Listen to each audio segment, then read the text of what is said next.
Hi guys, Nadine here, and today we're going to answer all the questions about the Cosori Dehydrator that you guys have. We did make some fruits, and I've made beef jerky in this and before and things like that, and we're going to go into all the deets for it, so let me know your questions. First, this is the cookbook that comes with it and has a guide for everything. So if you're looking for recipes, this is perfect for it because it doesn't just tell you specific fruits, it does give you the different recipes in it. We're looking to make apples, apricots, and pears. Now, they had the apples on there. They didn't have the apricots and pears. I just put them at the same temperature, which it tells you between 135 and 145 degrees Fahrenheit. You're supposed to cut them at like 1/8 inch. I think that's what it is over here. We did cut them up. We just placed all the fruits in there and trying them out. It does come with these 5 trays because I got the 5 tray one, and then it comes with another plastic sheet that is going to be a dehydrator where you can make fruit roll-ups with it. So the dehydrator does go from 95 degrees to 176 degrees. Most of the stuff that's being cooked is going to be between 135 and 150 degrees. Apples, it does say 6 hours, but different stuff has different timings on it according to what it says in here, up to 12 hours or 18 hours depending on what you're making. The 5 tray one is pretty compact, so you can place it in small places with no problem.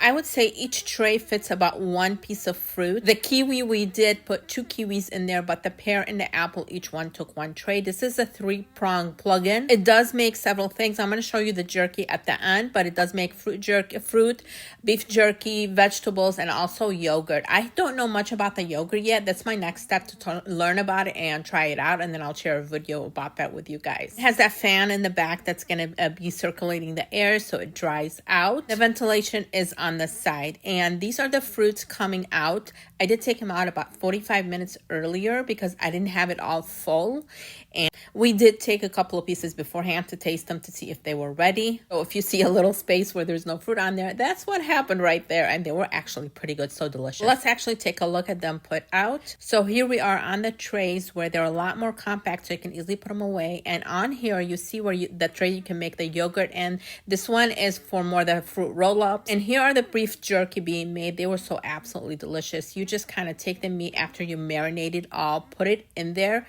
and then you're gonna turn it on according to what the book says, how long you're gonna leave it on. And here they are completely dehydrated. We did make some apples in here, some pears, and some kiwis. So let's go ahead and try one of them before my husband comes home.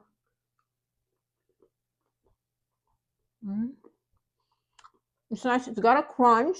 This is gonna last a long time. It's got a crunch and a sweetness. So it becomes kind of like candy. Absolutely love it.